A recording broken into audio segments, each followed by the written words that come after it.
Listen up here. The restaurant industry is grueling and unpredictable, just like this show, from the front of the house to the back of the house and all in between. We will turn up the heat, you turn up the volume. I'm Chef Antonio Caruana. Welcome to the Tell All Podcast, The Burnt Hands Perspective. This podcast contains explicit and potentially offensive material. You've been warned. Now buckle up, bitches. Let's go. Listen up here. The restaurant industry is grueling and unpredictable, just like this show, from the front of the house to the back of the house and all in between. We will turn up the heat, you turn up the volume. I'm Chef Antonio Caruana. Welcome to the Tell All Podcast, The Burnt Hands Perspective.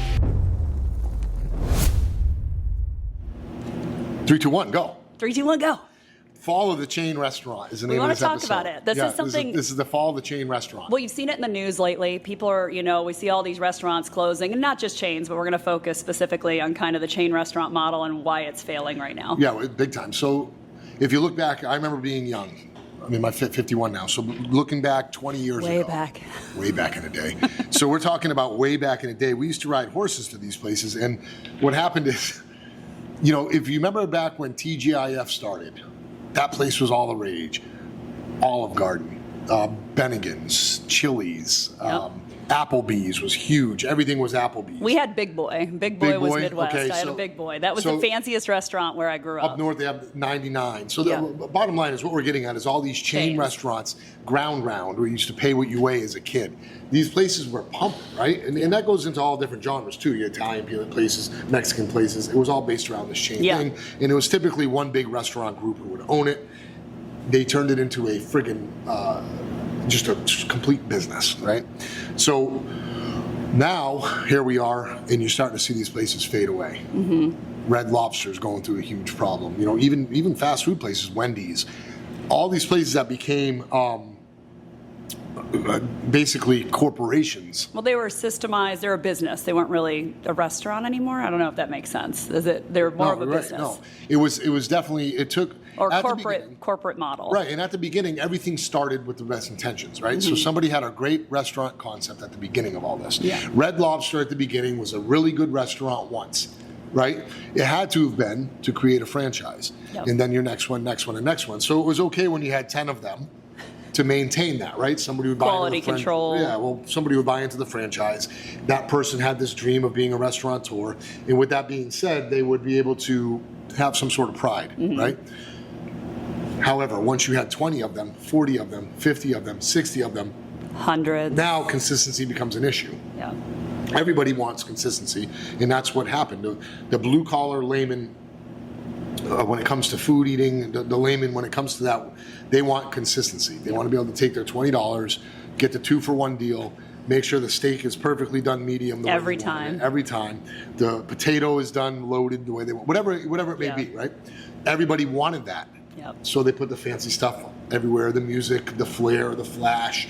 Going out to eat became something very simple and very easy for most people who don't have a big exquisite palate to understand and appreciate. True. So as time went on, that wore the fuck out, Jack. Right? That wore out. Well, there's a lot of blame right now in the industry as far as, dining habits, consumer habits, inflation, taxes, quality. Like, there's so many things that can go into it. So, I mean, you're saying a lot of these chain restaurants aren't just going under because of one thing. I mean, it's not just inflation. It's not just, like, what do you think is some of the main reasons that they're really starting to go away? Do you think consumers are waking up, like they want more? I think consumers are waking up, number one. I think that's the case, but I think it's became such a business that everybody involved with the business is in the same mindset. Okay. The food purveyors, the little bags of food they make in their prefabricated factories. Yeah. A lot of these restaurants don't have their own little factory. Let's just say Tony B's, right, is out there, and I have 75 locations along the Middle East Coast. Yeah. Or 175. Let's say it's that big, okay? How am I going to produce that much food? There's no factory of Tony B's. I don't have my own kitchen somewhere and I'm supplying. I have to source these places out regionally, and they're going to follow the recipes like you would make a jarred sauce, and then you would end up dumping it in and stuff like that. The bagged foods, the Olive Garden, So it goes all the way down to that friggin' detail. Yeah. So the bag person's going to cost more. The person who's making your food's going to charge you more. The trucking goes up. The packaging goes up. Yeah. The ingredients go up. So now you have to cut ingredients. So now that changes everything. And as time goes on, that's what happens. It becomes a serious issue. Yeah. So I don't know if the business model holds anymore, is what the thing is. So I don't know if there's so much of a demand from people. I just don't think that business model belongs in restaurants anymore. It's not feasible. That's what I think. You know, being a restaurateur and a restaurant owner, I know damn well that it's almost not feasible. There's no way to make money anymore in that style. You know, Yeah. it's just not a smart business. Well, and you said, I mean, so we want to kind of go through like 4 different bullet points today. And you said the old chain restaurant formula. So like old chain versus new chain. Like, Sure. I mean, what's the major differences that you're seeing? People. Yeah. I think people are the difference. There's a much lower need for people to tolerate Crappy. a lot of shit. Yeah. And I'm talking about from the employees. Let's start in the restaurant, Okay. right? Like in the kitchen. In the kitchen or in the front of the house. There's a lot less need for people to tolerate shit anymore. You know, that's the biggest thing. And I don't think it's so much the industry as much as it is the people. Do you blame? Yeah. I mean, we've talked about kind of that mindset, like new generation mindset. Yeah. So, I mean, that's affecting that model. Well, too. you know what? And the more I'm thinking about it and the more we talk about it, the more my mind kind of sways now Yeah. that I'm looking at life, you know? Because there's only so much water you can squeeze out of a rock. The problem is everybody wants the most water out of every rock that's in front of them. So you can't, the restaurant industry is getting so difficult now to make money or put more water into that rock that it's almost impossible to squeeze. So there's only so much margins you can put up. There's only so many Buffer. times you can bring a steak up or a bowl of pasta up in cost. Yeah. There's only so many people are going to pay so much for it. Yeah. So with that being said, there's only so much tolerance also. You know, the staff that comes in, it's not like it used to be. Their living conditions are different. Yes, it costs so much money now. There's a lot more people staying with their parents. And there's a lot more younger people allowing their 18, 19-year-old kids to stay home. And not even have a driver's license yet. Well, and you know, I used to think that, I used to kind of blame that on the parent, right? But now I'm looking at society as a whole and I'm thinking to myself, if I was 30 years old and I had an 18-year-old, right? Or whatever, right? 35. Do the math. 30? No, let's go up a little bit. Okay. If I was a younger adult right Yeah, now. like late 30s Late with an 30s. 18-year-old. Yeah, 40, something like that. No, there's some young people out there right now, believe it or not. So you're 30 years old, Yeah. okay? 35. Let's say 35. Because You're 35, you're making a decent wage, you have to come in. Now your kid's 18, 19 years old, getting ready to leave the house, all right? Now, I'm looking at parents now wondering, the kid can't go leave. How the hell's my kid? My kid right now is going to be 17, all right? How's my kid going to leave and go pay? Gonna afford. How? I could barely, come on, how are you going to expect my daughter right now to go pay for everything that they're supposed to pay for? What is she going to do? Yeah. Make $100,000 a year at that age? It's impossible. But the society demands it. Or is it easier for me as a parent at that age, younger age, to, you know, not all people my age have a 17-year-old. Typically they're younger, right? Yeah. So it's easier for me to say, all right, you can go out and pay $1,800 a month for rent, or you could pay me $600 a month. And stay. And now you're helping me. Yeah. Now I'm helping you. And Yeah. that's where society's fucking going. Yeah. You know what I'm saying? It's not that kids don't want to get up and leave. They can't. You know, I have people all the time that want more than $20 an hour to do a job and they haven't even been in the workforce for 2 years, ever. And it's impossible because it's like, there's just not enough overhead. There's not enough there. There's not enough left over to Well, do and even that. in the state of Virginia, raising the minimum wage right now, I mean, that's been on the table on and off for years. And they're, you know, but again, cost of living has gone up exponentially. But I think that a lot of the generation, in the sense of why some of these, they are demanding better things because they have more access to it online. So they're able to see better restaurants, better food, better drinks, and they kind of want that part of it, but they can't afford it, so they make their time. It also kind of taught you online that you could make money doing a lot of different things, like selling things online, doing other stuff. So a lot of people that are making way more money than we made at that age. I mean, we survived on they ramen are. noodles and, you know, Well, soup. you think they are, but I think one of the biggest things they sell online is a fucking idea or dream. Yeah, You know? yeah, And a I lot mean, of kids some get do. Mm-hmm. lost in that too, right? So therefore, they're never going to make that money you want to have. But let's talk about the explosion of this thing. The whole difference is the question you asked at the beginning was Restaurant models, like restaurant models, chain old to new, models, right? yeah. So the labor costs are up. the insurance is higher, utilities are higher, property taxes are fucking ridiculous. Crazy. You can't even buy a damn building anymore. No. You can't even purchase a restaurant building, so you have to rent that out.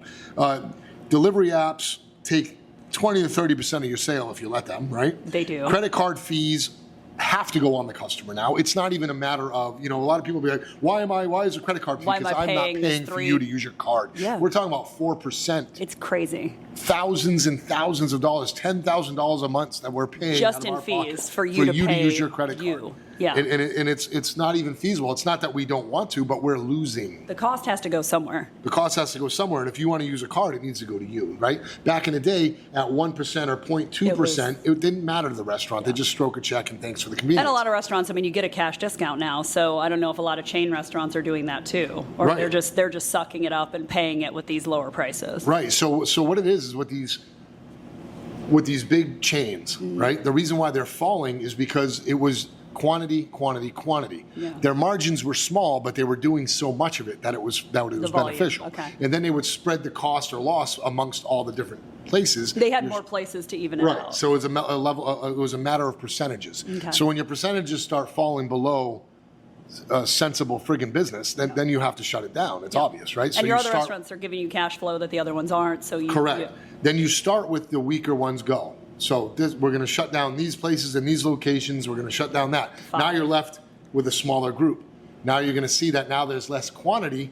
Yeah. So now you have With less what works. fucking stuff. So now you have to shut down 2 more. Yeah. Then 2 more. Now you're left to 3 and you can't do it no more. Right? You can't even pay your franchise fee anymore. Right? So now you got to shut it down. That's the difference between what it is there. So basically it all comes down to, is the business model that was set up for restaurants back in the day feasible anymore? And I don't think people are understanding that. That's where the people who are opening restaurants are not learning, is that. The cost side right. of it. Independent restaurants are dealing with the same thing.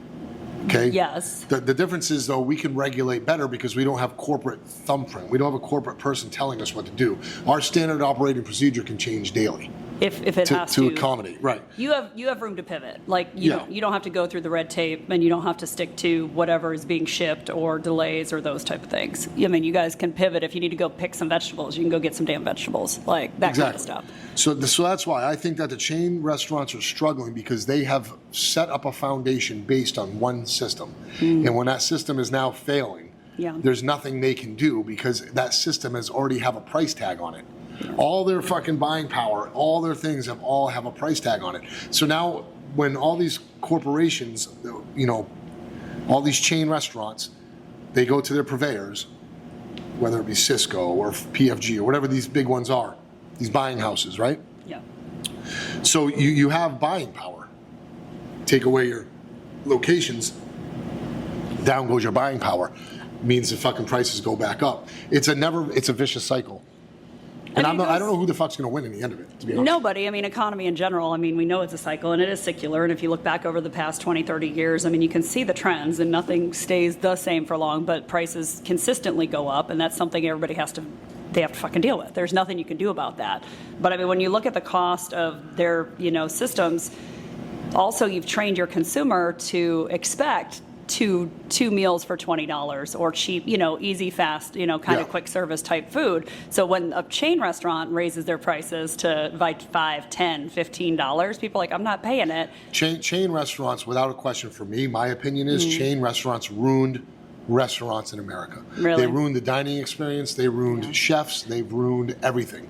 All these things you hear about, chefs being mean, horrible workplace ethic, throwing pans around, screaming, yelling, being drunk, being high. A lot of that really stems from that type of restaurant. It starts at the chain level, where people are just going in there in masses, working their ass off. Half of them are delinquents.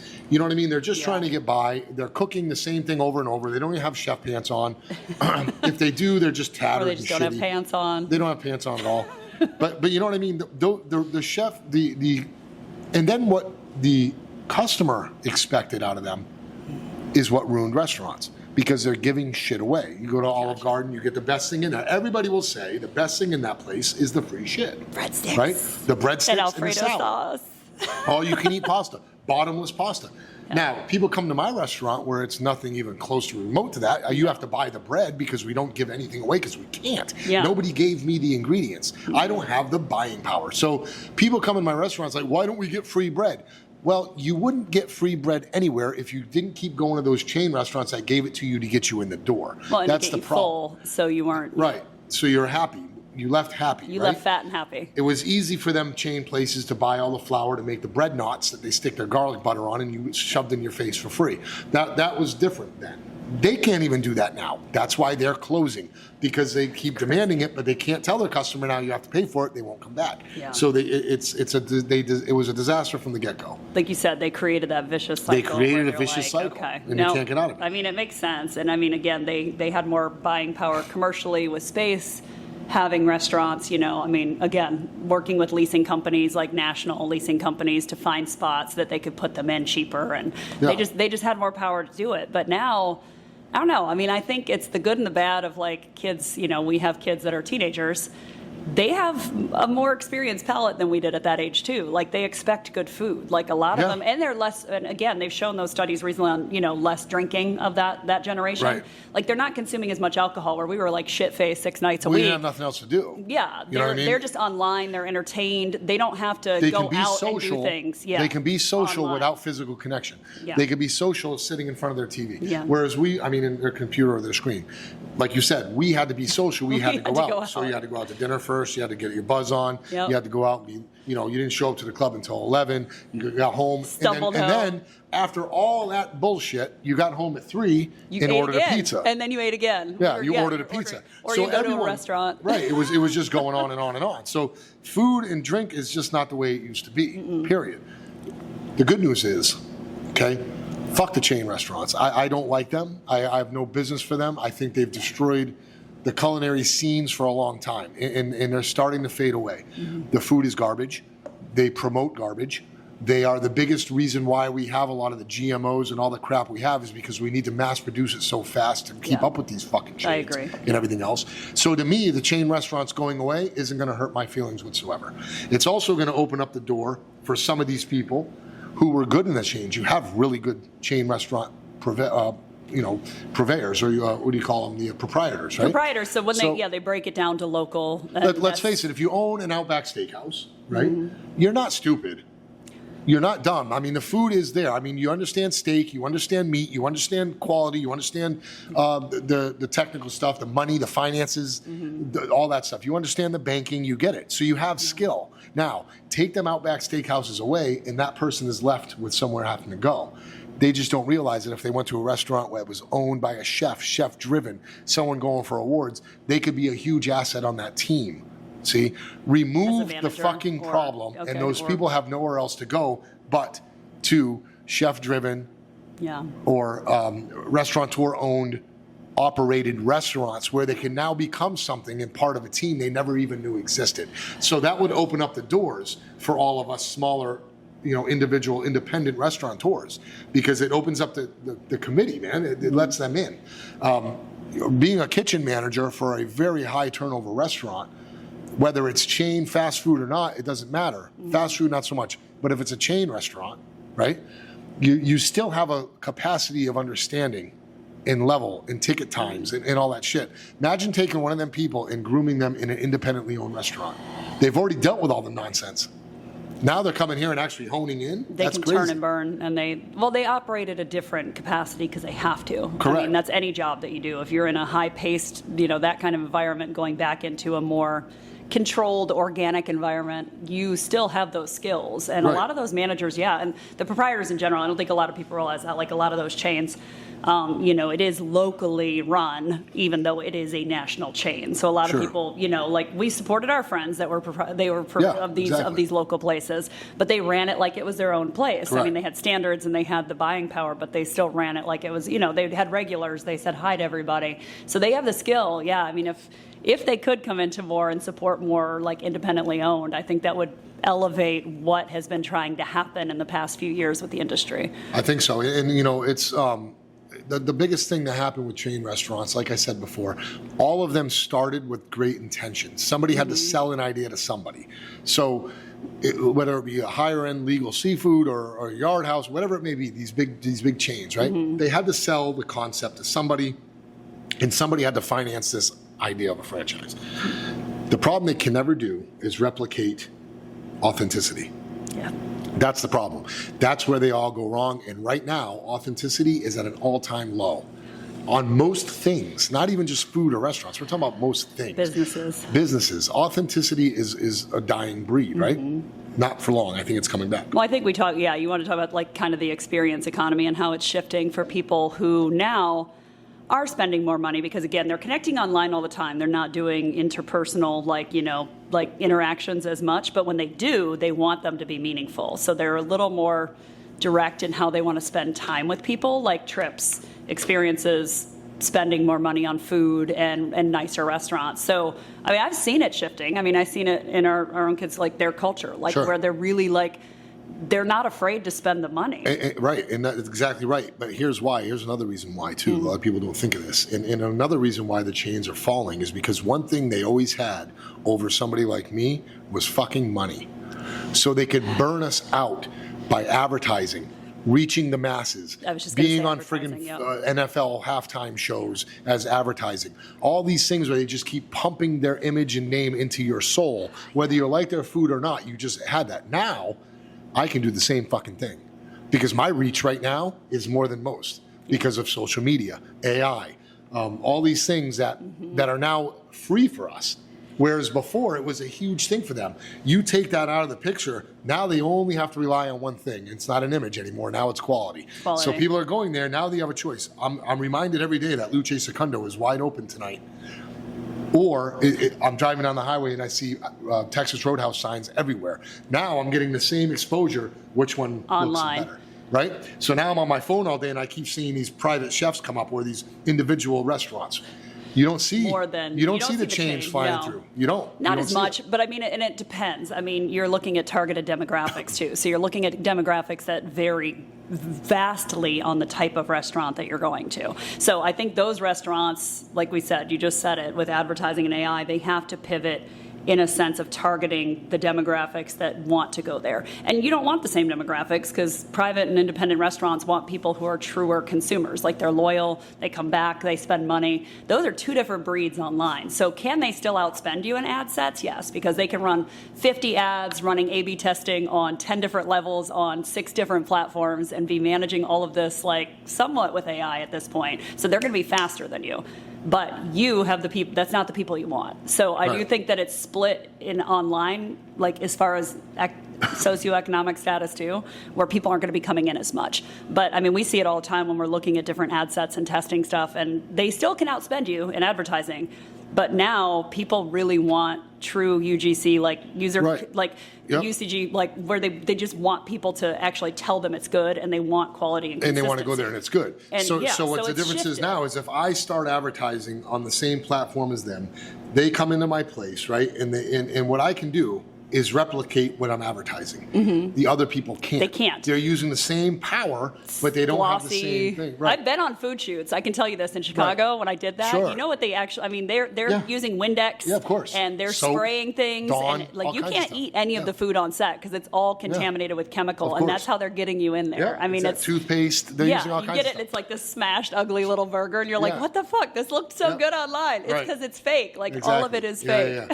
You know, coffee grinds on the meat. But your food actually looks like your food. Replicate quality. You can't replicate what you're fucking trying to put out there to what walks through the door. No. So that's one thing I have over all of them, and I'm saying me, I mean all of us independent people, we have that. We have authenticity, and the chain restaurants don't have it anymore. And like you said, the youth is starting to catch on. They don't give a fuck about that. They're not going to Applebee's having a 16-ounce or whatever, a 32-ounce beer, you know what I mean, in a bucket of damn Miller Lights, whatever. We're not saying that's bad. Like, that's something sometimes you want to do. More power to you. No doubt. I'm not saying that. When it comes to supporting, like, they're more consistent with supporting loyalty. And I mean, again, we've always been big on service. So I go where I am treated right. I go where I have people that pay attention. I mean, most of those places, they're not making as much money as they used to, so they got shit employees. Like they're not checking you, they're not filling your water, they're not seeing if your your fried fish is frozen in the middle still. Like, they don't care. Yeah, I don't think that. See, what's going on is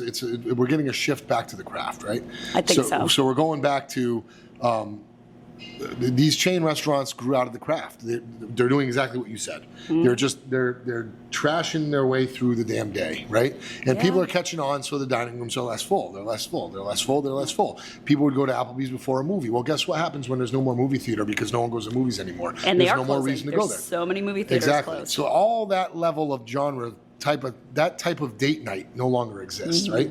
The cooks cooking for people.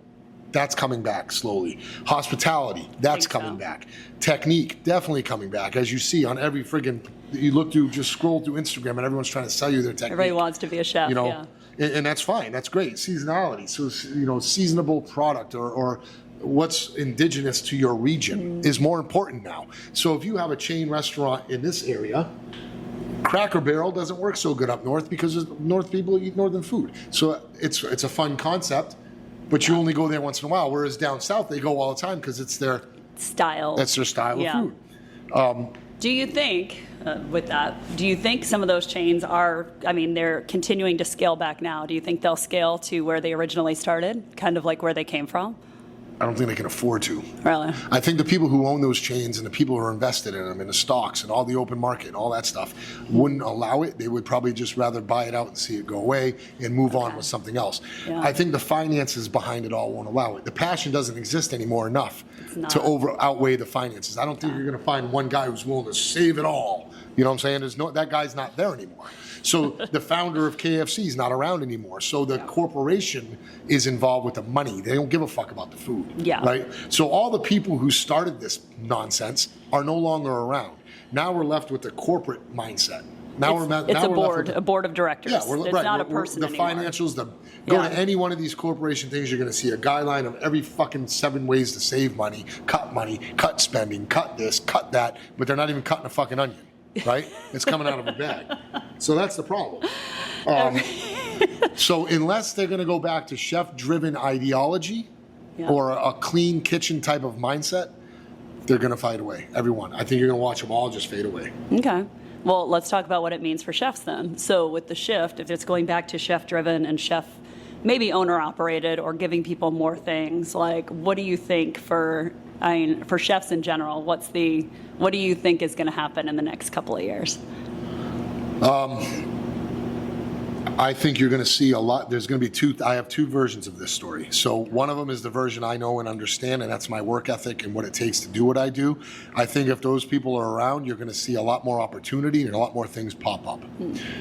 The other hand is, the less places people have to work and experience things, you're not going to have people like me or other people who are motivated, and you might see a decline there because there's no avenue for them to go. Okay. So they might just find another totally different area of life to work, not even go down that path, right?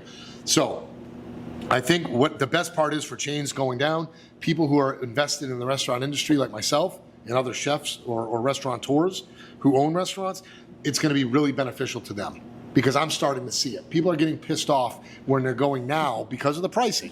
They're going to a major steakhouse, spending just as much money for the standardized meat being dished out to everybody. Exactly. And they're coming to mine paying $10, $13 more for prime meat. Yeah. Right? Even Chick-fil-A. I mean, you go there now and feed a family of 4, it's like $50, $60. $50. Easy. Chinese takeout, $80, $90 instantly. We used to go there because it was affordable, quick, and cheap. No. $30, you feed a whole fucking I'd rather go somewhere for happy hour that's like locally owned and get like 2 appetizers and a drink for $40, $50. Yeah, of course. And you're done. Like you have good food, you don't feel like shit afterwards. Quality, you're not sick.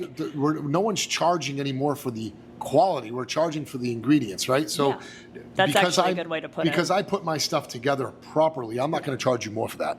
They're going to charge you more for that because they're paying for the ingredients like I am, but they're not giving you the quality.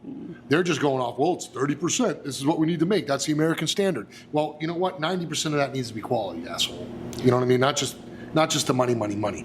So, things that aren't assembled on a quick turnaround in a bag, things that aren't reheated. People don't want that shit anymore. They're onto it. They really are. You go to the bar at these chain restaurants too, you're getting fucking robbed by drinks. Oh, God. You're paying $14, $15, $20 for a drink with a half ounce of friggin' alcohol in it because they're so corporately trained. Yep. It's wrong. It's wrong. And even when you're looking at like juice on the gun, like they're using, like, it's not real, like most of those places you get juice on the gun. So if people don't know what juice on the gun is, I mean, you're like, it's literally a bag of syrup mixed with water. It's a bag of syrup. And it's not juice, and it tastes sugary and somewhere along fake. the line, when you push that button, it finds the water and pours into your drink. But there is a difference, and I think that once you know, like same with like if you're flying on a private jet, once you fly on a private jet, you don't want to go back to sitting in basic economy. No, like you expect Fuck that the private in a restaurant. Jet. Once you fly in first class, Well, once you don't even want to fly in first class, you can't go back. So I think in people experiencing or opening up their landscape and saying, okay, I'm going to go try,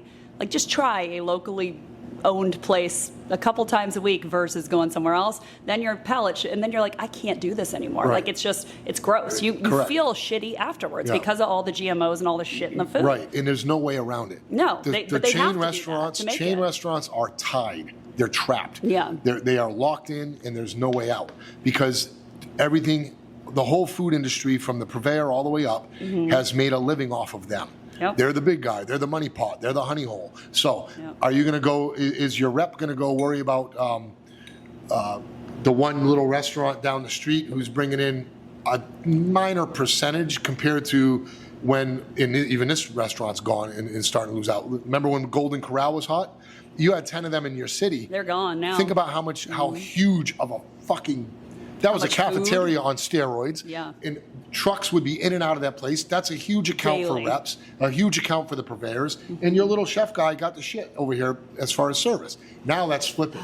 Now the reps are relying on guys like me because we're the ones actually going to be there in the long run. And there's no more of those big corporation shits no more. Yeah. And they're all, it's crazy. So let's talk about the shift back to the craft. So when restaurants, like looking at how chefs are treating it now, you are going back to the craft. You are going to go back to, I don't want to even say it's old school. I don't know the right way to say that. It's everyone.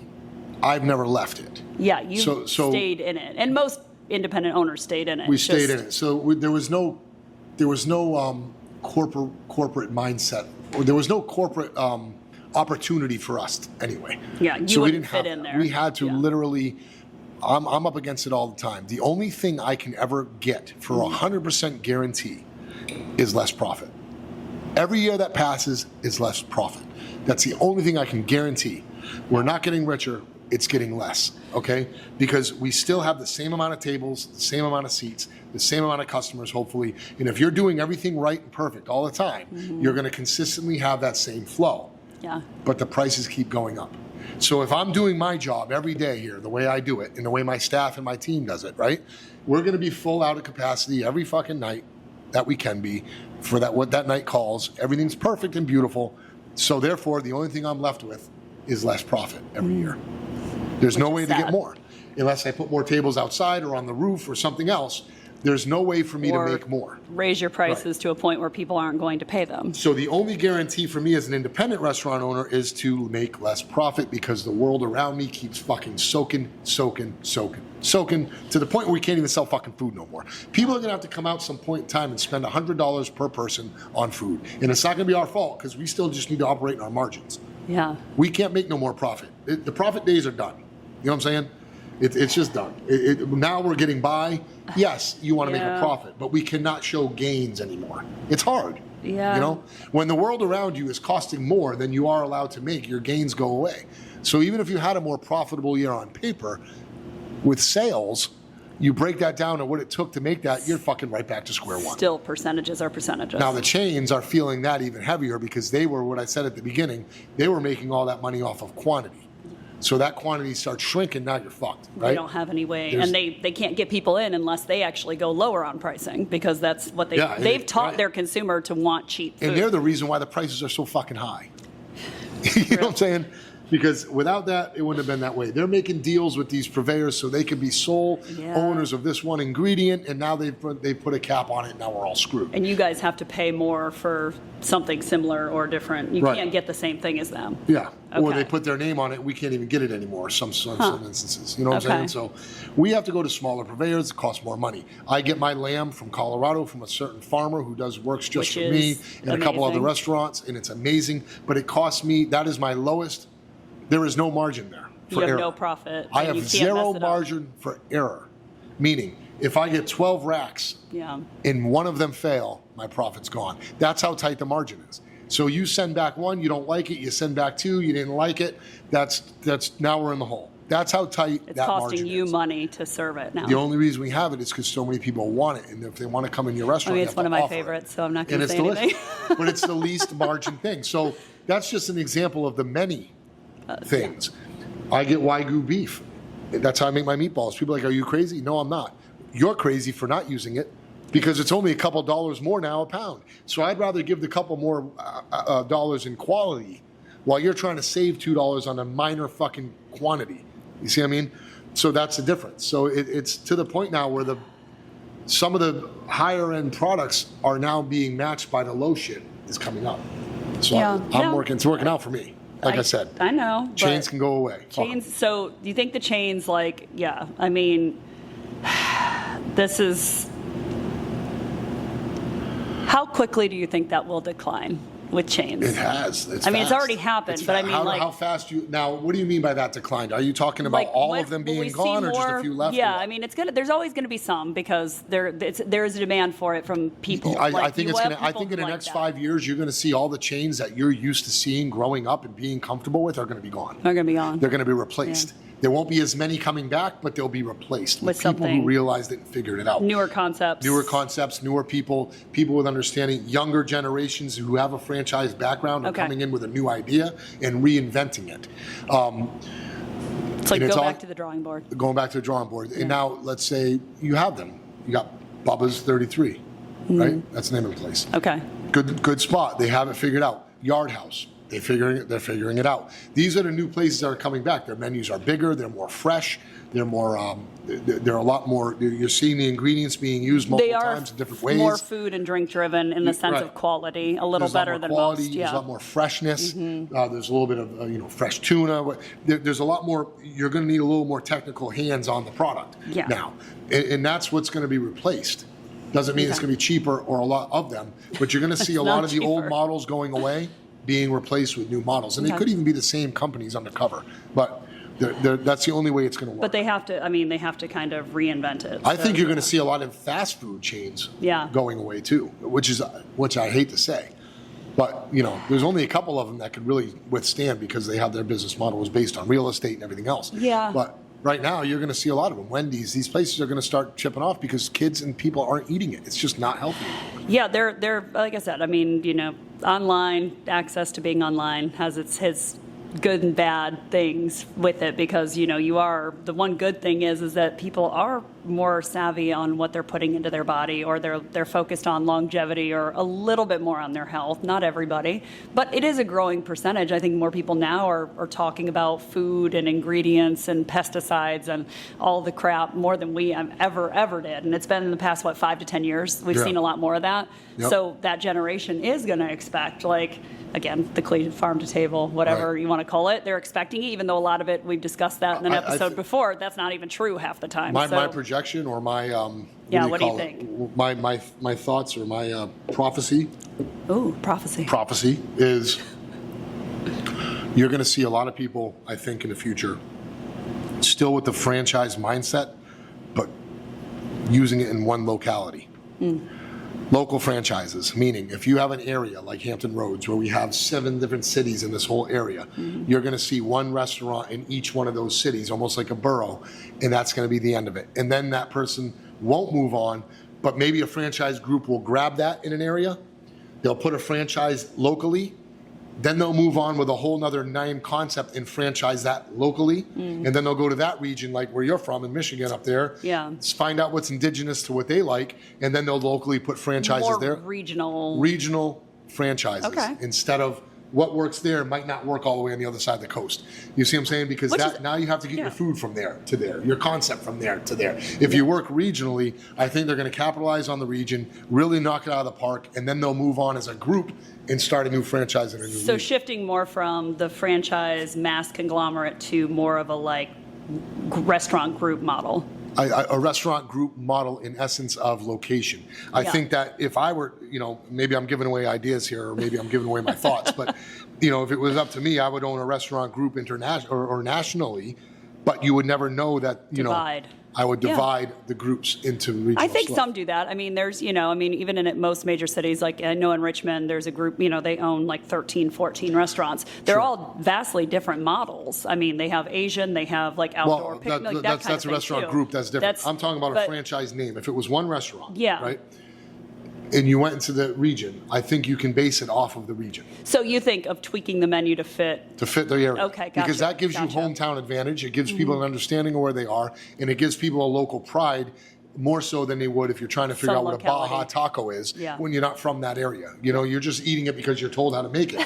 But if you're cooking something that you're used to eating as you're growing up in your area, you're going to know how to prepare it right. Okay. Regardless if you like it or not. I like that concept. That's what I think is going to happen. Okay. All right. Well, we'll put these predictions to a test in like 5 years. We'll come back to this. You got to think about it. You got your music, you got your lighting, you got your ambiance, you got your reasons. Up north, if your theme is sports, of course you're going to have the more themed sports up there. Sports Hockey. Bar. You're not going to have polo or lacrosse or down south, you know what I mean? Whatever it may be, you're going to have what's local to your area. Yeah. If you're from the north, you like hockey, there's going to be a lot more decor of that. If you're down south, you play what you play down there.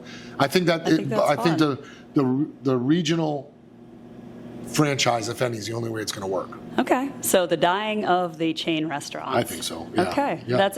It's fun. I'd like to hear. It's not. Yeah, it's not that I think so. It's proof. Well, it's they're proof. falling They're the already. fuck off, I mean, the places we worked at. I mean, I worked for like chains back in the very beginning, and all of them have shut down. Look most at Hooters. Of their stores. Hooters at one point in time. That's where I worked. Well, listen, Hooters at one time was one of the most Shocker. fucking. It was.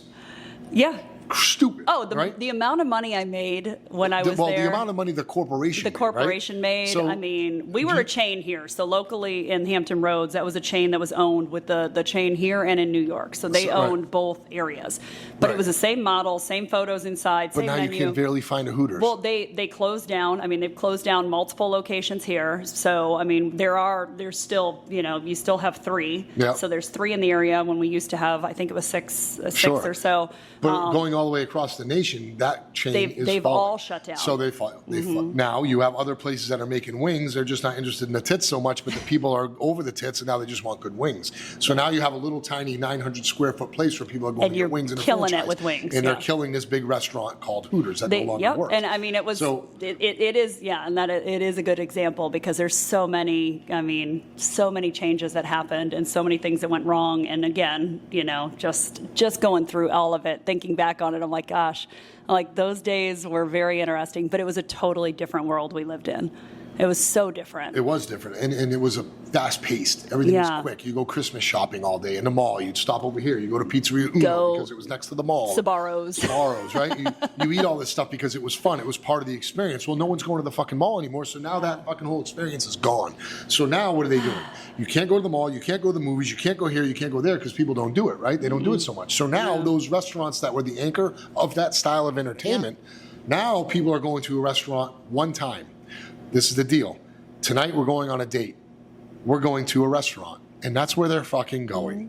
So bottom line. That's it. In the end of this, it's experience. Experience. And I think that all that other shit doesn't exist anymore. So now people are going on a date. They're meeting at a restaurant for the first time. They'll sit at the bar, or they'll go to another bar at a happy hour. Then they'll go to their reservation. They'll sit at the restaurant for 2 hours, get great food, get happy, get fat. And then they go their separate ways, or maybe they'll go for a nightcap somewhere. Yeah. But the whole movie thing, that's all a dead scene. The mall, the shopping, the bowling alley, all that stuff, people just don't do that as much anymore, Yeah. And all those fast chain, or not fast food, but all those chain restaurants were the anchor for all that type of lifestyle, that type of fun. And that fun doesn't exist anymore. So. Well then, okay. So in closing, can you like a call out to the chef and owner community of what needs to happen in the next year?